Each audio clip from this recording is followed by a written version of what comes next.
The Lanka War is over. Ravana has fallen. The weight of disorder lifts from the earth, and Lord Rama's rescue mission ends in total victory.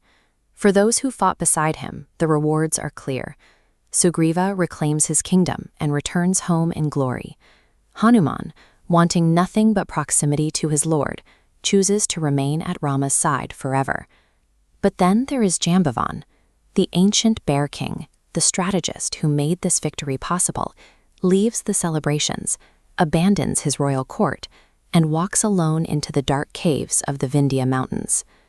Everyone else moves on to their natural, satisfying endings, but the immortal witness, a being who has already outlived everyone he has ever known, retreats into isolation, leaving us to wonder what exactly anchors him to this earth. The answer lies in a quiet conversation held right after the battlefield fell silent. Jambavan approached Lord Rama with a shocking request. He wanted to fight him in direct, uninhibited hand-to-hand combat. He followed that up with a second, intimate wish.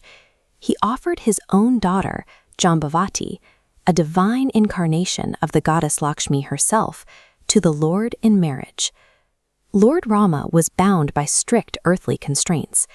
He had taken the sacred vow of Ekapatni, a solemn pledge to marry only once to Sita. He could not legally or morally accept the marriage, nor would he strike his devoted servant in this lifetime. So Rama made a monumental counteroffer. He swore to return in a future life in an entirely different form, specifically to fulfill both of Jambavan's requests. Knowing this, Jambavan's retreat makes sense. He didn't walk into that mountain cave out of grief. He went there to begin an eternal, patient wait for the promised return of his God.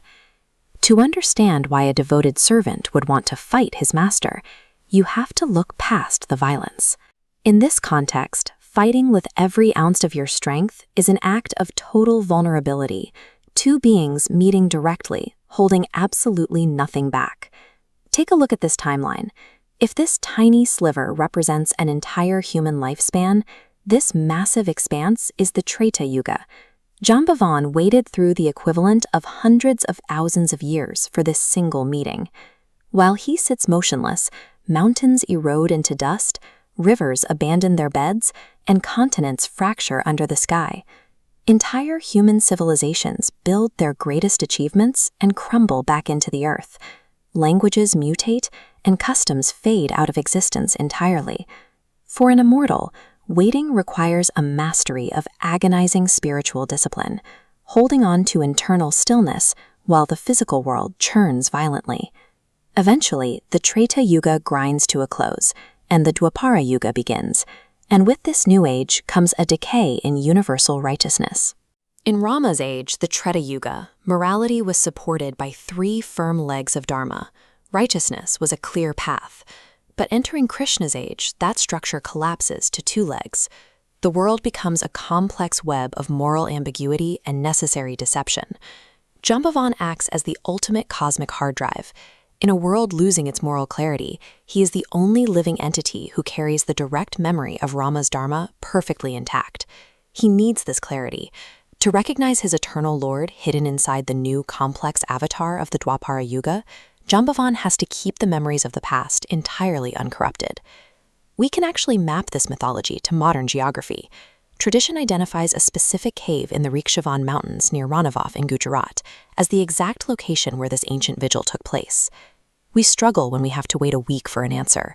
Jambavan sat in total darkness, absorbing hundreds of thousands of years of silence without a single moment of doubt.